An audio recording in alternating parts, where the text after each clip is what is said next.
के साथ ही महाकुंभ का समापन हो जाएगा। हमारी मौजूदगी प्रयागराज जंक्शन के एंट्री पॉइंट पे है। यहाँ पे आप तस्वीरों में देख सकती हैं मेरे ठीक पीछे कि जो लोग त्रिवेणी संगम में आस्था की डुबकी लगा चुके हैं वो प्रयागराज जंक्शन की ओर बढ़ रहे हैं। तीर्थ यात्रियों की सुविधा और सहूलियत को देखते हुए रेलवे ने बड़ी तैयारियां की है। 170 से ज़्यादा स्पेशल ट्रेनें महाशिवरात्रि या स्नान पर्व को देखकर यहाँ पे तैनात चलाई जा रही है। इसके साथ ही यहाँ जीआरपी और आरपीएफ के अलावा लोकल पुलिस को लगाया गया है ताकि इन तीर्थ यात्रियों को कोई दिक्कत न हो। स्वयं यहाँ पुलिस के अधिकारी हम बातचीत करेंगे। सर, आप यहाँ पे उपस्थित हैं, क्या कुछ व्यवस्था तीर्थ यात्रियों के लिए की जा रही है? रेलवे स्टेशन पे श्रद्धालु जा रहे हैं तो यहाँ पे तीर्थ यात्रियों की सहूलियत के लिए कहीं ना कहीं जो पुलिस और जीआरपी के जवान है वो तो तैनात है, लेकिन जिस तरह से भारी भीड़ उमड़ी इसको देखते हुए रेलवे ने न सिर्फ यहाँ खुशलू बाग में क्राउड मैनेजमेंट के लिए होल्डिंग एरिया बनाया है, बल्कि इसके अलावा यहाँ से एक ओर से तीर्थ यात्रियों को एंट्री दी जा रही जबकि दूसरी ओर से उनको निकाला जा रहा है। तो रेलवे ने अपनी ओर से सभी तैयारियां मुकम्मल कर रखी है। और एक अहम बात है कि शायद इतिहास में सब पहली बार हुआ है कि यहाँ पे अब तक 5000 से ज़्यादा ट्रेनें तीर्थ यात्रियों के लिए भारतीय रेलवे की ओर से चलाई जा रही है। हालांकि आज 170 से ज़्यादा स्पेशल ट्रेनें चलाई जा रही है। महाकुंभ के लिए बावजूद उसके हर ट्रेन में भीड़ है, हर ट्रेन में टिकट मिलना मुश्किल है और बिना टिकट के भी सवारी आ रही है, सिर्फ इस उम्मीद में कि महाकुंभ में वो स्नान करेंगे। और यही वजह है कि रिकॉर्ड तोड़ स्नान हुआ इस बार महाकुंभ में। आप सभी हमारे साथ बने रहे। वाराणसी से उपेंद्र और गाजियाबाद से अमित राणा भी जुड़ चुके हैं। शिवालयों में वो मौजूद हैं, भोले की नगरी भी मौजूद है, लेकिन उससे पहले राकेश चतुर्वेदी जी हमारे साथ है। राकेश जी, आज के दिन का महत्व बताइए। एक तरफ महाशिवरात्रि, दूसरी तरफ महाकुंभ का आज अंतिम दिन भी है। बिल्कुल, कोट से धन्यवाद और शिवरात्रि की अनंत शुभकामनाएं। महाशिवरात्रि आप सभी के जीवन में जो है मंगलमय हो और शुभता दे। देखिए, शिव तत्व को अगर हम जान लेंगे तो शिवरात्रि का महत्व भी जान लेंगे। आज के समय में प्रेम प्रसंग और प्रेम की पूर्णता को लेकर के बड़ा प्रश्न चिन्ह उठता है, लेकिन हमारा सनातन जो है वह अनंत है और शिव जो है एकमात्र ऐसे प्रमाण हैं। अगर प्रेम की पूर्णता, प्रेम में समर्पण और विशेष रूप से वैवाहिक जीवन की पूर्णता यानी कि स्त्री और पुरुष की एकता का प्रमाण दिया जाता है, अर्धनारीश्वर स्वरूप का प्रमाण दिया जाता है, तो वह शिव से दिया जाता है। कई बार लोग सनातन को दिखाते हुए प्रश्न उठाते हैं, लेकिन वह उनका ज्ञान जो है अधूरा है और इसीलिए वह सनातन को पूर्ण रूप से समझ नहीं पाते। अगर आप देखेंगे दुनिया में खूब प्रेम को लेकर के अलग अलग जगहों पर अलग अलग तरीके से मनाए जाते हैं प्रेम के संबंधित त्योहार भी, लेकिन अगर महाशिवरात्रि को देखा जाए तो एकमात्र ऐसा जो शक्ति है, अगर शिव और पार्वती के इस पूर्ण रूप से संबंध को देखा जाएगा, महाशिवरात्रि के पर्व को देखा जाएगा, तो यही वह रात्रि है जिसमें शिव और शक्ति एक हुए हैं और यह समर्पण का, प्रेम का, त्याग का त्योहार है। और यही एक कारण है कि आज जो है विशेष रूप से इस पर एक अनंत जो शुभता मिल रही है महाकुंभ की। तो ऐसे अवसर पर लोग शिवालयों से जो जा ही रहे हैं, लेकिन महाकुंभ में अमृत स्नान करके वह भगवान भोलेनाथ की प्रार्थना करेंगे, आदि शक्ति जगदंबा की प्रार्थना करेंगे, अनंत शक्ति जगदंबा की प्रार्थना करेंगे अपने जीवन में पूर्णता के लिए। आज भगवान भोलेनाथ और पार्वती का और शिव परिवार का सामूहिक पूजन होगा। और जो विशेष रूप से देखा जाए शिवरात्रि का, जो आपने शुरुआत में बताया मेनका जी कि विशेष रूप से आज जैसे शिव विवाह का उत्सव है तो पहले से सारी तैयारियां होंगी जैसे विवाह में होती हैं। बिल्कुल सही कहा आपने। यही एक कारण है कि महाशिवरात्रि के पूजन में 4 मुख्य रूप से प्रहर का पूजन माना जाता है, 4 प्रहर का पूजन माना जाता है।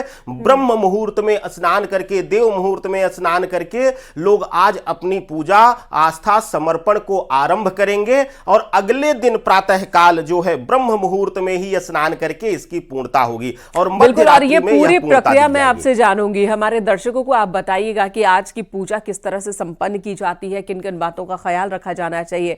वैसे तो कहते हैं कि भोले बहुत ही भोले हैं, आपने सिर्फ जल चढ़ा दिया और बेलपत्र चढ़ा दिया, इसी में खुश हो जाते हैं।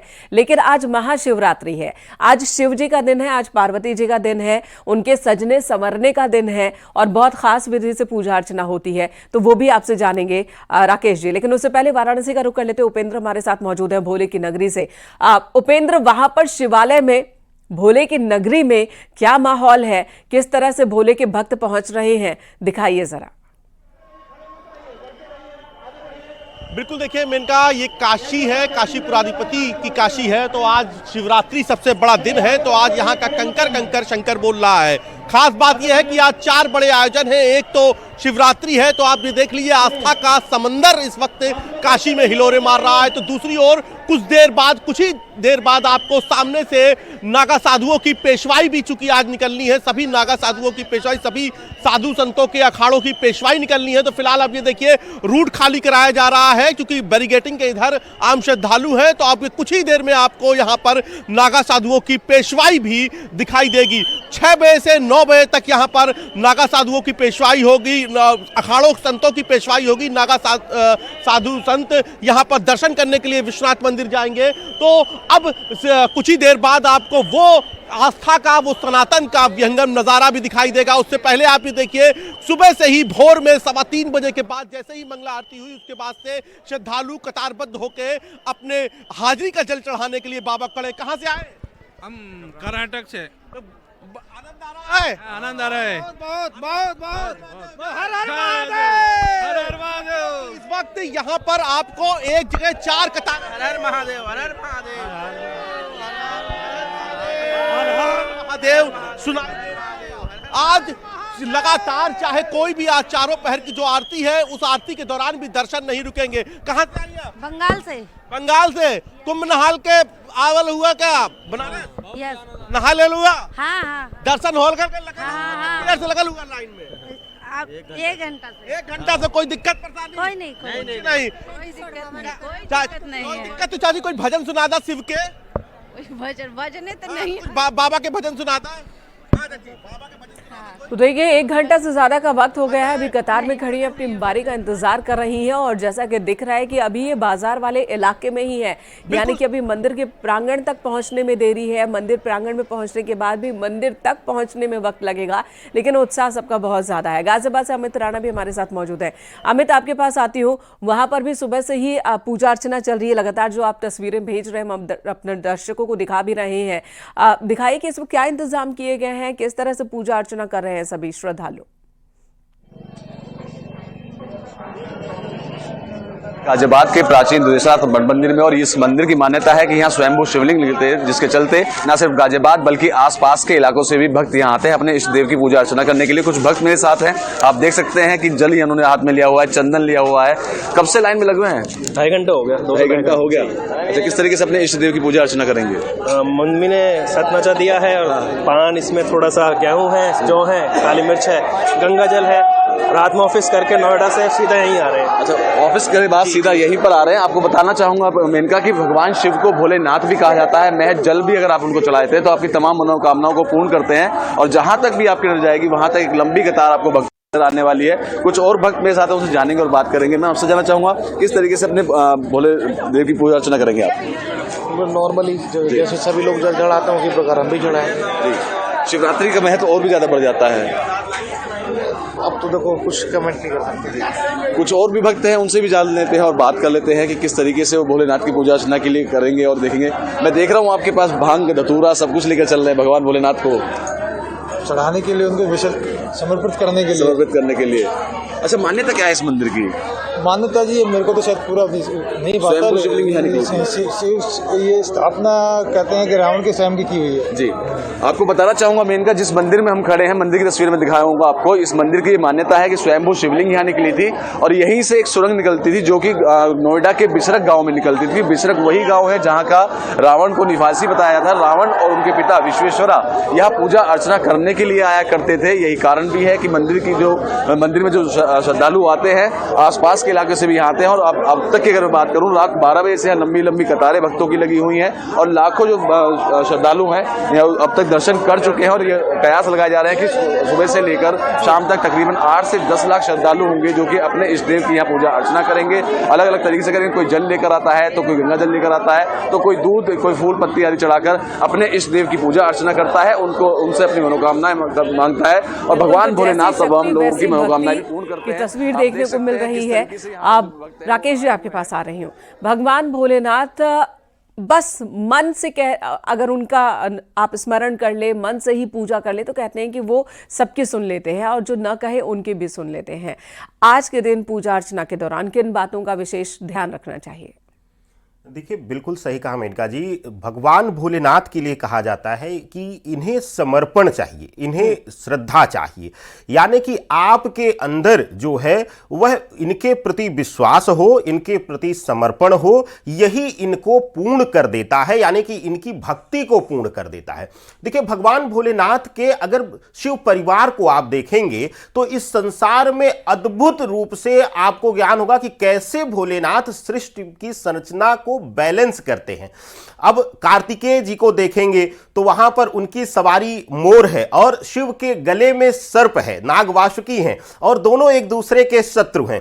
वहीं पर मां भगवती जगदंबा की सवारी जो है शेर है और साथ ही साथ शिव की जो सवारी है वह नंदी है, वृषभ है, एक दूसरे के शत्रु हैं। और इसी प्रकार से मूषक और सर्प एक दूसरे के शत्रु हैं, भगवान गणेश के हैं, लेकिन सभी एक परिवार के रूप में रहते हैं और सभी की पूजा अर्चना की जाती है। और एक विशेष ध्यान दीजिएगा, अगर आपको कुटुंब के मुखिया का प्रारूप सीखना है तो भगवान भोलेनाथ से सीखिए कि कैसे आप नंदेश्वर से लेकर के, नंदी भगवान से लेकर के पहले उनके संपूर्ण परिवार की पूजा अर्चना करेंगे। अशोक सुंदरी के ऊपर जल देंगे, कार्तिकेय के ऊपर देंगे, भगवान गणेश को, मां पार्वती को और सर्पराज को देते हुए, नागवासुकी को देते हुए, उसके बाद आप भगवान भोलेनाथ को अर्पण करते हैं। जल हो, अभिषेक हो, जो भी आप अर्पण करें। और आज विशेष रूप से एक ध्यान दीजिएगा, क्योंकि मां सती या कहिए कि मां पार्वती ने भगवान भोलेनाथ को पाने के लिए जब तप किया तो वहां पर वह गंगा जल का पान करते हुए और बेल पत्र को खुद अर्पित करती थी शिव को, और वही वह खा करके अपने जीवन को शक्ति देती थी, आधार देती थी कि शिव आराधना कर पाए। तो इसलिए जो है जब शिव प्रसन्न हुए तो उन्हें वरदान मिला कि विशेष रूप से शिवरात्रि या विशेष पर्व पर जो भी गंगा जल या हमारे ऊपर बेल पत्र जो है, बिल्व पत्र जो है अर्पित करेगा, उससे मैं प्रसन्न हो जाऊंगा। तो ऐसी अवस्था में कुछ ना हो आपके पास तो एक लोटा जल लेकर के जाइए और समर्पण भाव से, त्याग भावना से, किसी के प्रति द्वेष ना हो, कोई लोभ ना हो, कोई ईर्ष्या ना हो किसी से, बस शिव तत्व में लीन हो जाइए और ले जाकर के जल अर्पित कर दीजिए। देखिए कैसे भोलेनाथ प्रसन्न होकर के आपके जीवन की सभी मनोकामना पूर्ण करते हैं।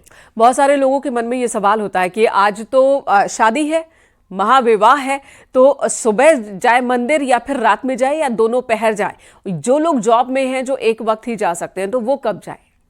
देखिए, आज शिवरात्रि है और अब जैसे शुरुआत में आरंभ में ही हमने कहा कि 4 पहर की आज पूजा का विधान है, तो आप सब इसको सामान्य रूप से सीखिए। अभी हमने कहा कि कितनी बड़ी मिसाल है एक सामूहिक परिवार का और विशेष रूप से सृष्टि में बैलेंस करने का। तो शिव से सीखिए और शिव से सीख करके समर्पण दीजिए कि किसी भी तरह से अगर ईश्वर को किसी भी समय आप नतमस्तक होकर के, मंदिर तो अगर जा रहे हैं, किसी शिवालय में जा रहे हैं तो अति उत्तम है, नहीं तो घर पर ही आप शिव परिवार का पूजन कर सकते हैं। और विशेष रूप से प्रातः काल, संध्या बेला में प्रदोष काल या मध्य रात्रि का जो शिवरात्रि विवाह का समय है, इन 3 पहर का विशेष महत्व है। और इन तीनों में से किसी भी समय आप जाकर के गंगा जल अर्पित कर सकते हैं। आज एक विशेष ध्यान देना, जब भोलेनाथ का श्रृंगार हो जाएगा तो जल अर्पण वहां पे नहीं नहीं किया जाएगा। तो अगर आप अभिषेक करना चाहते हैं तो प्रदोष काल तक ही कर सकते हैं। तो प्रदोष काल तक संध्या बेला में पहुंच करके आप जलाभिषेक करिए, या फिर विशेष प्रकार की चीजों से आप जिस भी मनोकामना के निमित्त आप करना चाहते हैं, दूध से, गन्ने के रस से, शहद से, घी से, इन सभी तरह से पदार्थों से आप शिव अभिषेक कर सकते हैं। सर्वेश का रुख एक बार फिर करेंगे, महाकुंभ क्षेत्र से हमारे साथ है। सर्वेश, आपके लिए भी आज का पल बहुत ही महत्वपूर्ण है और आज देखिए बड़ी संख्या में श्रद्धालु आ रहे हैं। सुबह से अभी तक कितने लोग नहा चुके होंगे? देखिए, मैं आपको बता दूं कि सुबह 4 बजे तक 25 लाख से ज्यादा श्रद्धालुओं ने स्नान किया था और अब तक जो आंकड़ा आया है उसमें 50 लाख से ज्यादा श्रद्धालु स्नान कर चुके हैं। और इस वक्त मैं नंदी द्वार पर मौजूद हूं। लगातार श्रद्धालुओं की संख्या यहां पर बढ़ती जा रही है, लगातार श्रद्धालु यहां पर आ रहे हैं और जितने श्रद्धालु यहां पर स्नान करके आ रहे हैं उससे कहीं ज्यादा अब तक स्नान करके जा चुके हैं। और आज चूंकि महाकुंभ के समापन का भी दिन है और आज 45वां दिन है। महाकुंभ की शुरुआत 13 जनवरी को पौष पूर्णिमा को पहले स्नान पर्व के साथ हुई थी और उसके बाद लगातार यहां पर श्रद्धालु आ रहे थे। और आज जो आंकड़ा है वो 65 करोड़ पार कर गया है, यानी कि 65 करोड़ लोग पूरे महाकुंभ के दौरान यहां पर आए जिन्होंने आस्था की डुबकी लगाई और ये अपने आप में एक रिकॉर्ड है। सरकार ने भी अनुमान लगाया था कि 40 से 45 करोड़ लोग यहां पर आएंगे, क्योंकि 2019 के कुंभ में सिर्फ और सिर्फ 24 करोड़ लोग आए थे और उसको बहुत बड़ा आंकड़ा माना गया था। सरकार ने इस बार बृहद तौर पर तैयारी की थी और उन तैयारियों का ही परिणाम ये था कि यहाँ पर जो है आकर तमाम श्रद्धालु यहाँ पर पहुंचे, उन्होंने यहाँ पर स्नान भी किया। कुछ श्रद्धालु हमारे साथ हैं, उनसे बातचीत कर लेते हैं। माता जी, कहाँ से आई? स्नान हो गया? जी हाँ, हो गया है। कहाँ से आई? गाजियाबाद से आए हैं। कैसा रहा यहाँ पर स्नान? क्या कामना की? आज भोले शंकर का दिन है आज। बहुत बढ़िया, बहुत अच्छा। शंकर भगवान से ही मनोकामना पूरे करें, हमारा परिवार सब हंसी खुशी रहे, अच्छा यात्रा रहा।